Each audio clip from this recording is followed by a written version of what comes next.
आणि विधानसभेमधील पराभवानंतर नाना पटोलेंनी एक मोठा निर्णय घेतल्याचंही दिसलं।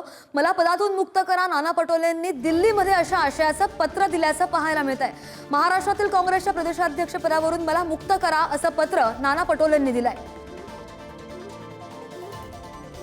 अधिकची माहिती घेऊयात, आमचे प्रतिनिधी निखिल चव्हाण आपल्या सोबत आहेत। निखिल, नाना पटोले यांनी मोठा निर्णय कळवलेला आहे, काय नेमकं लिहिलंय पत्रामध्ये त्यांनी? नक्कीच या ठिकाणी नाना पटोले यांनी मल्लिकार्जुन खरगे यांना दिल्लीमध्ये हे पत्र पाठवलेलं आहे आणि या पत्रामध्ये नाना पटोलेंनी यांनी जी पराभवाची जबाबदारी आहे ती स्वीकारलेली आहे आणि नाना पटोलेंनी यामध्ये जी पराभूत झालेला आहे त्यामधून आम्हाला पदमुक्त होण्याची इच्छा व्यक्त करत आहे अशा प्रकारचा जो आशय आहे तो देखील या पत्रामध्ये लिहिलेला आहे। महाराष्ट्रातील काँग्रेसच्या प्रदेशाध्यक्ष पदावरून मला पदमुक्त करा अशा आशयाचं पत्र नाना पटोलेंनी काँग्रेसचे राष्ट्रीय अध्यक्ष आहेत मल्लिकार्जुन खरगे यांना दिलेलं आहे।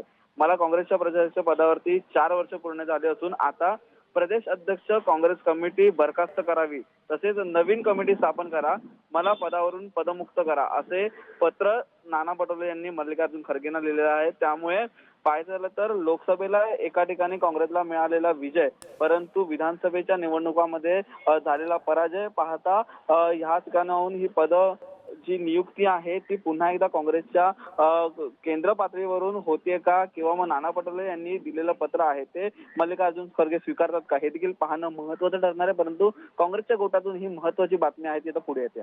श्रद्धा, निश्चित, आणि काय प्रतिक्रिया उमटतात ते सुद्धा पाहणं महत्त्वाचं असणार आहे। विधानसभेतील पराभवानंतर नाना पटोलेंचा हा मोठा निर्णय। निखिल, धन्यवाद दिलेल्या माहितीसाठी। अपडेट घेत राहू।